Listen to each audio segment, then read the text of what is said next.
Thank you for this prelude to our works. And now I am very honored to give the floor to Edward Schreyer, diplomat, politician with a very long career, and that is already the third time, I believe, that we have him in an ASPO conference as a very good speaker. We always enjoy very much to listen and to learn with. Thank you. Thank you very much, Mr. Chairman, for those words of introduction. My remarks come after those very intense 4 or 5 minutes, which seem to me to capture the, what's the word, Weltanschauung, about everything that's been going on these past 3 weeks in 4 or 5 minutes. It is, perhaps in comparison, my remarks will seem somewhat mundane, but I will try to identify for you some points of drama and maybe even 1 or 2 of humor in terms of energy policy, or the lack of it in the United States and Canada and Mexico. But I begin by expressing my genuine appreciation for the opportunity to attend here at ASPO VII in Barcelona, and the opportunity to address you, especially in the context of the times. These last 3 weeks of turbulence and turmoil seem to me that in addition to the turbulence and turmoil that everybody perceives in the financial and banking circles, and all that it portends for the economy generally, that it is simply loaded with implications for decision-making and the complexity of decision-making in the energy sector in the years ahead.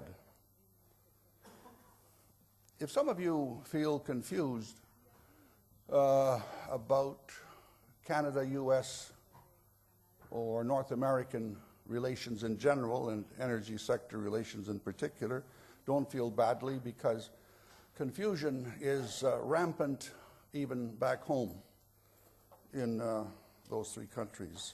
It rather reminds me of an incident that happened in London, England, about 20-some years ago, when I was being hosted at a dinner by the Canadian High Commissioner, ambassador to the UK, and he had invited, among others, the Lord Chancellor, who was the equivalent of a Minister of Justice, I suppose.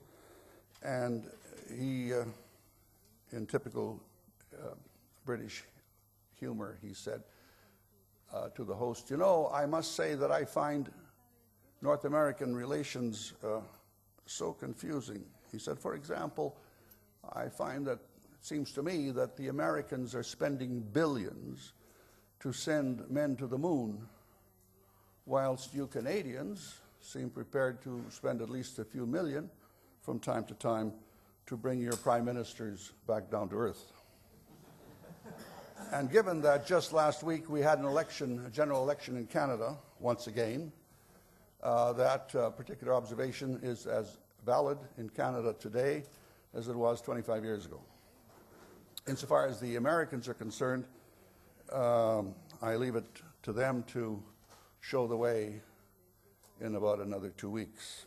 What is, however, consistent is the fact that in North America, the US and Canada in particular, that is the locus of the consumption of approximately 25–26% of global energy resources each year, relentlessly and increasing. And this in a part of the world that is home for approximately 350 million people.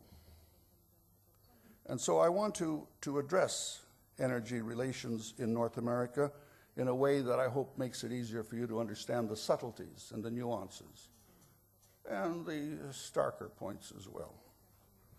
I'm now retired from the world of politics and diplomacy, so I feel I don't have to be too concerned about some of these niceties. The North American Free Trade Agreement. I'm sure that most people are aware of its existence these past approximately 18 years. And in the latter part of that period, Mexico signed on, And so it's now tripartite, the North American Free Trade Agreement. What is interesting is that there are energy clauses in the Free Trade Agreement which Canada and the US signed on to, but which Mexico most emphatically did not sign, and yet the agreement went into force with the absence of those clauses on energy, in other words, not pertaining to Mexico and to Mexicans. But there is a considerable misunderstanding at home and abroad, abroad and at home, in terms of what specifically is required and expected under the energy clauses. It is, I think, my guess is, my sense is that most people think wrongly that the energy clauses require that Canada simply make available by way of export amounts, such amounts of oil and gas as the U.S. market feels it needs. That part is true, and that can put quite a strain on relations if it were to come to a point in time when availability of oil and gas in Canada were coming to a crunch. That might be quite some time. On the other hand, it might, in another sense, happen much sooner than we think. However, the point that must be cleared up is that the amount that Canada must make available, obligatory, must make available to the United States, is an amount no less than the amount of the average of the preceding 3 years. There is no requirement for Canada to cause any increment or to export any incremental amount greater than the previous years. So the fact that for the past 15 years, the amount of oil and gas being exported to the United States has been going up each year until about 4 or 5 years ago is due entirely to Canadian, well, I'll put it bluntly, to Canadian greed and not to American insistence. It's an important point.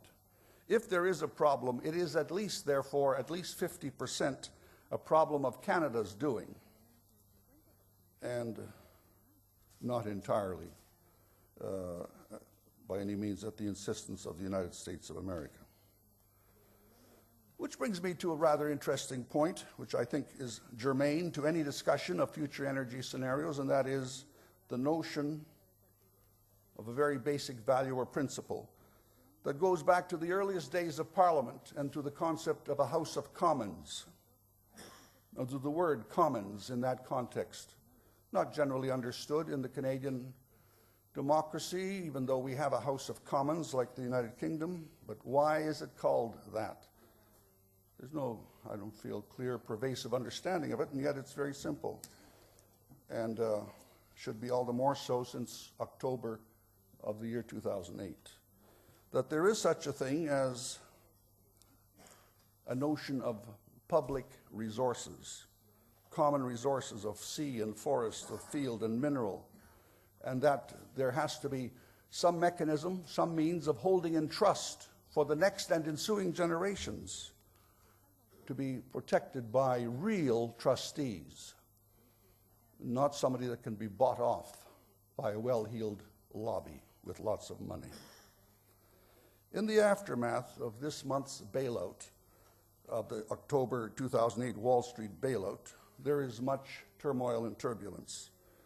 There's resentment in reaction to what is becoming increasingly apparent, one of almost limitless greed on Wall Street, and of the flavor of the month, the fad of recent years of deregulation and more deregulation on Wall Street and elsewhere. And now we realize that the party's over, and it's time to grow up and act maturely and with a sense of trusteeship. This is not a good start for the 21st century, but that's the context in which we find ourselves. The lemming-like fad of these last 15 years. And I speak as one who's been in public office since 1958. So 50 years, off and on. And it seems to me we knew better in the 1960s and 70s and early 80s. And then somehow, like a great ocean liner in the middle of the ocean, a kind of a U-turn. And we began to unlearn some of the things we learned in the past. And we began to use non-renewable resources even in circumstances where we didn't have to, where technology already existed and costs were already favorable enough to use renewable resources instead. But the lobbies were not equal, and that's the rub. And I shall try, if time permits, to elaborate on that. So the concept and ideas of the common good, the commonweal, the property of the commons for community use and enjoyment has been around a long time. And ironically, when you look at the name plate of many of the states of the United States and some of the institutions of Canada and Australia, among others, you will find the following: the Commonwealth of Pennsylvania, the Commonwealth of Massachusetts, the Commonwealth of Virginia. The House of Commons in Canada dates back to 1867. The Commonwealth of Australia dates back to 1901, etc., etc. And inherent in all this is the notion of a real and present interest in resource stewardship and protecting the common public property as well as private property. And problems of overuse, misuse, abuse of resources have been around as long as humankind.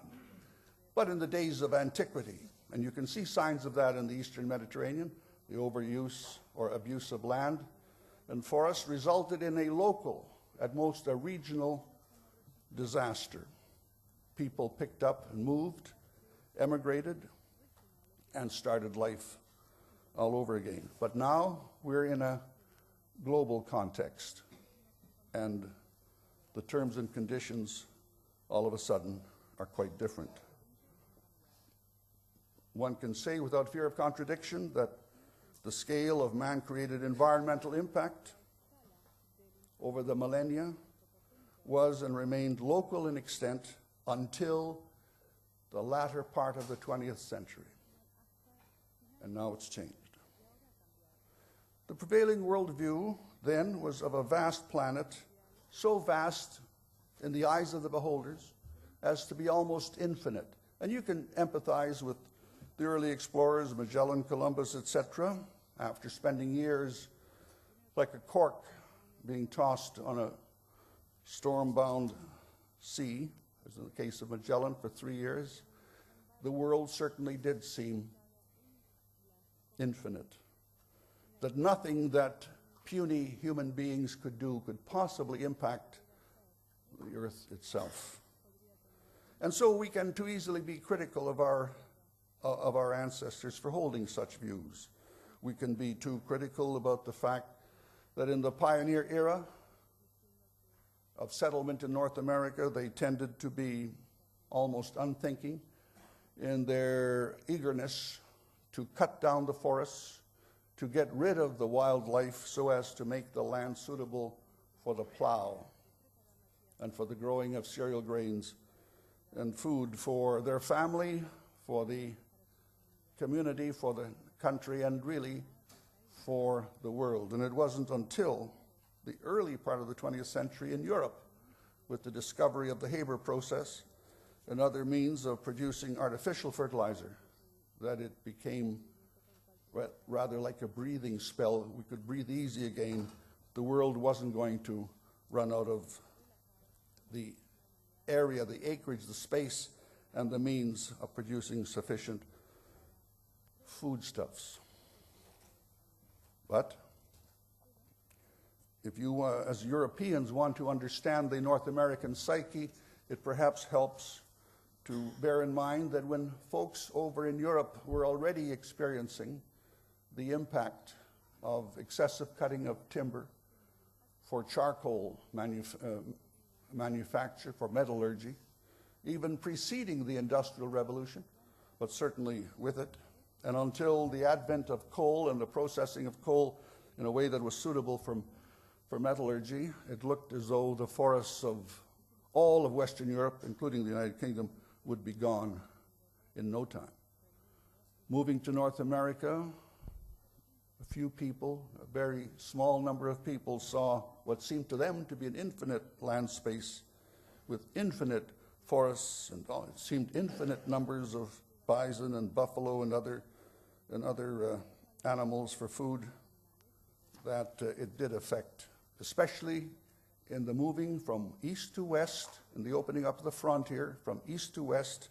The mindset is still to be traceable today because the political patterns in both Canada and the United States are discernible as you go east to west, and it shows up in attitudes with respect to the environment and energy consumption even to this day.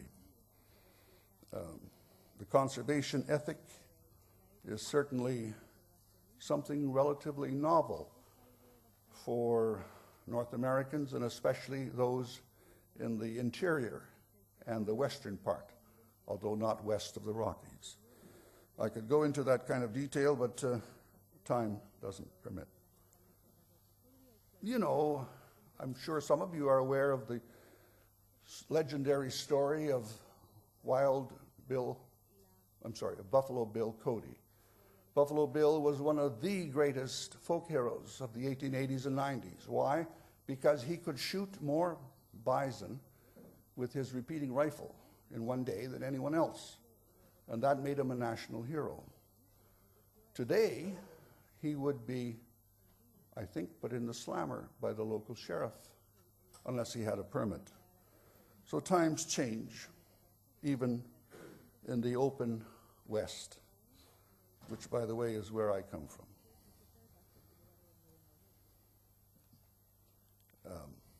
But I want to emphasize that 2 points are important in this context. North American experience of over a century in pushing a frontier across long distance and large spaces has molded many of our attitudes to resources and the environment. And just as a reminder of that, I have to tell you, and I'm trying hard to be nonpartisan, especially when it vis-a-vis the United States. I am not a citizen of the United States, as you can gather. In the early 1980s, when there was a change of administration, an administration that had tried in the context of 1979, 80, 81, to get people to understand that there was a need to practice energy conservation, the conservation ethic in general, drive smaller cars, wear sweaters in winter, etc., and to conserve. In 1982, there was a change of administration, and the advice by radio and television by the new incumbents was, there's no need to do this. There's lots of oil out there. There are a lot of resources. It's there. Use it. And I am scarcely exaggerating.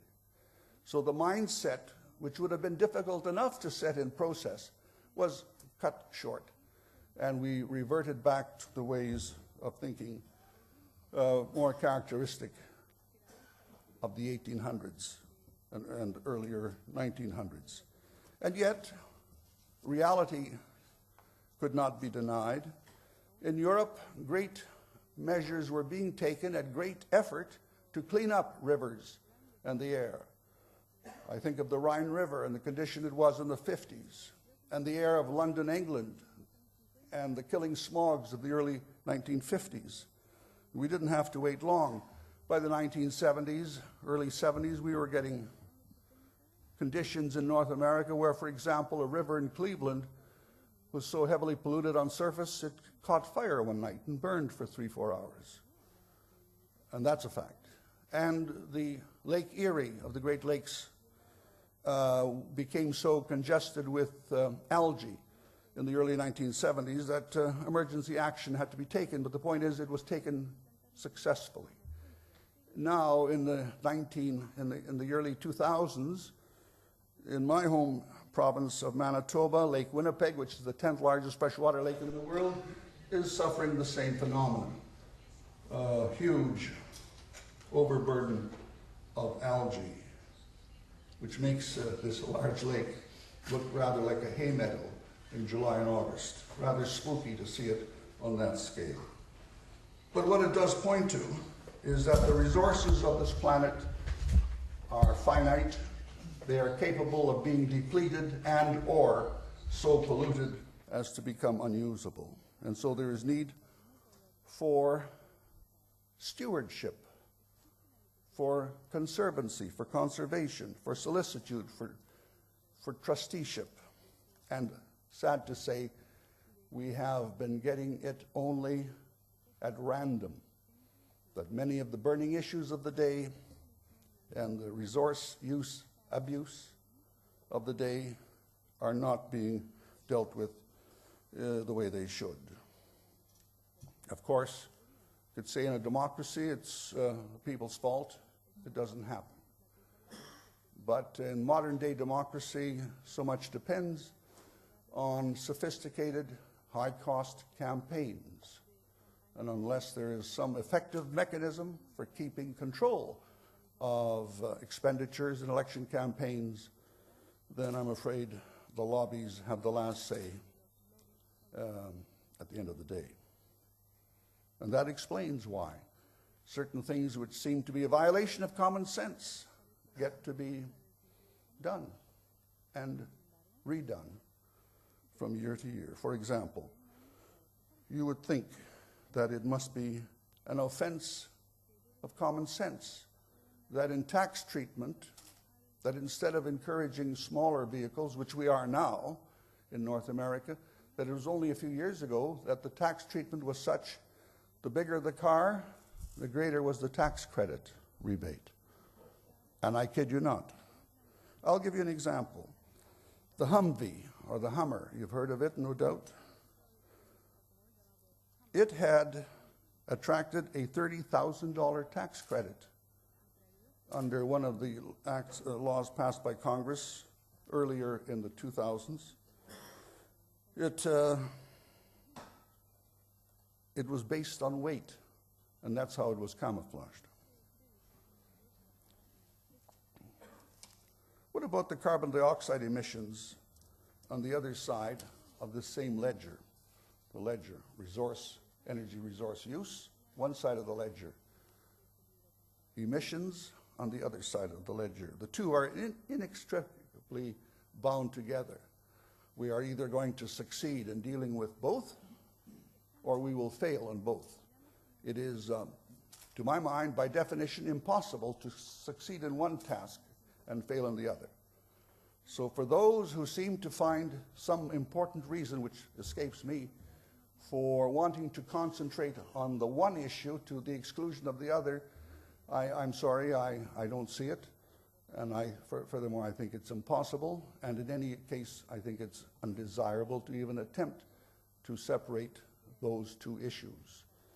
They are, to use the colloquial, joined at the hip. They are the two sides of the same ledger. And perhaps, if time permits, we will be able to touch base on that as well. What bothers me as one person who has been caught up in this preoccupation, for which I don't apologize, this preoccupation with energy futures, with the peaking or plateauing of oil in the face of an ever-increasing demand, almost as though it were a life-saving necessity. What preoccupies me is to see how confusing the array of information that is brought forward. We have presumably responsible top-drawer international agencies like the IEA and the American Department of Energy's EIA, not to be confused one with the other. And they both will have in the past, until they got religion in the last 12 to 18 months, they have always projected scenarios that were incredibly optimistic to the point of irresponsibility, seems to me. And no wonder there's been confusion. And then something that is perhaps, for the very opposite reason, disturbing. Have any of you ever looked at the projections of the next, for the next 20 years by the IEA, again, insofar as carbon dioxide emissions are concerned? Well, there they haven't resorted to implausible, impossible optimism. They have given it to us, both barrels. And if you look at their projections, you will see they are projecting, apparently with equanimity, the prospect of 35 to 40 billion tons of CO2 per annum. Straight line extrapolation. And in the absence of things being done far different than we can even imagine today, that's what will be the result. And if that is the result, then you know that we as a people, as a collection of democracies, not to mention the other countries, we will have failed. And all this will have mattered very little.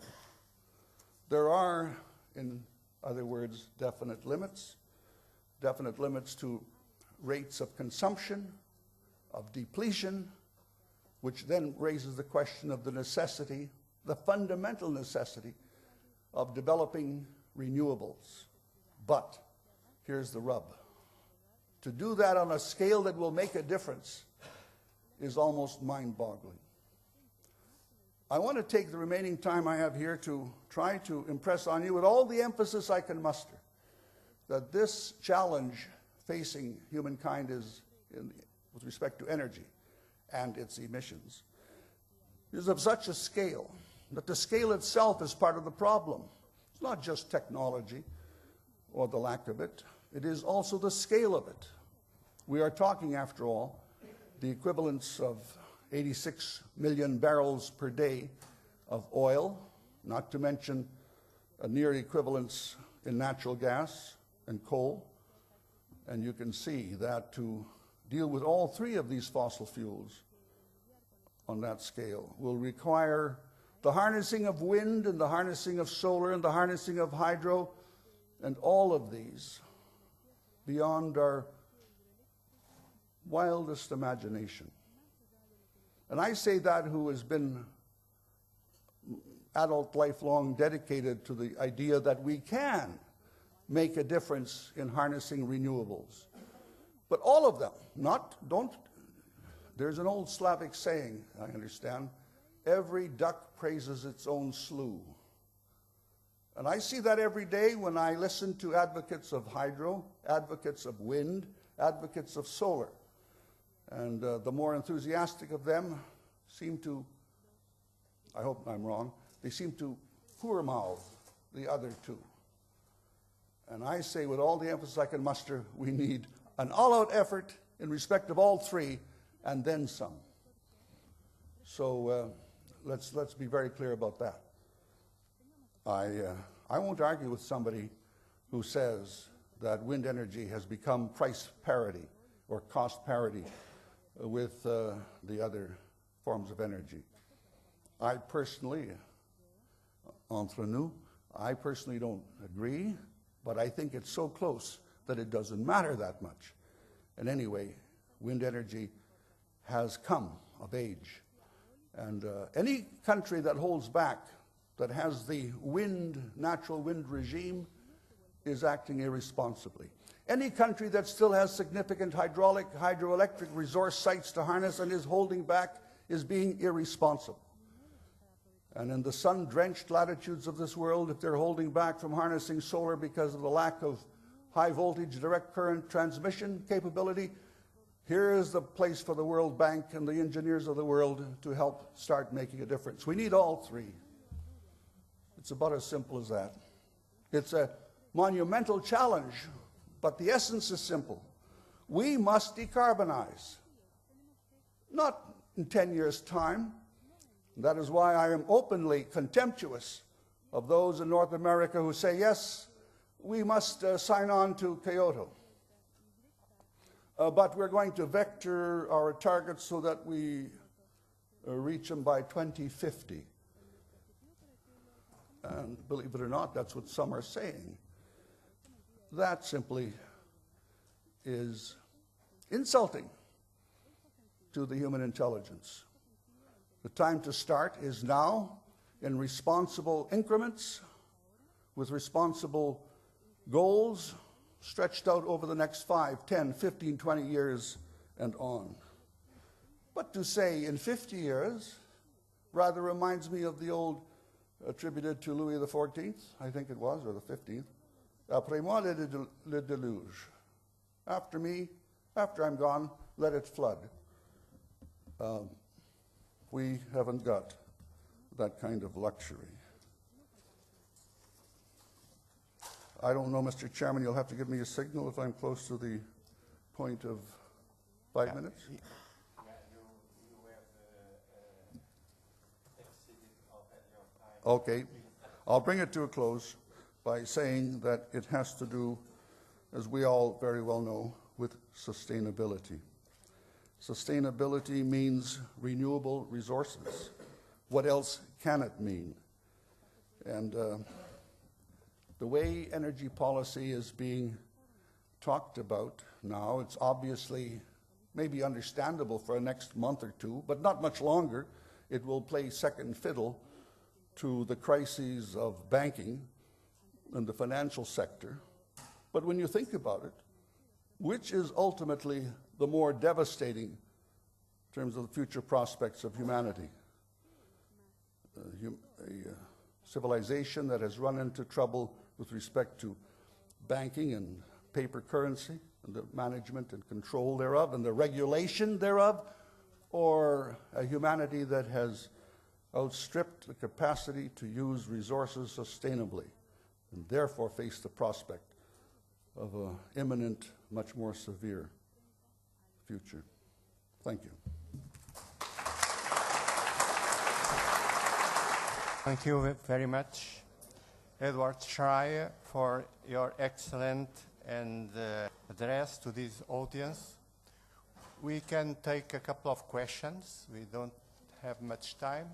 Thank you very much for an excellent presentation. You touched things that I've been worried about for some time, and I'm kind of interested to get your opinion. What you described about the democracy and what happened in democratic countries is scary just now.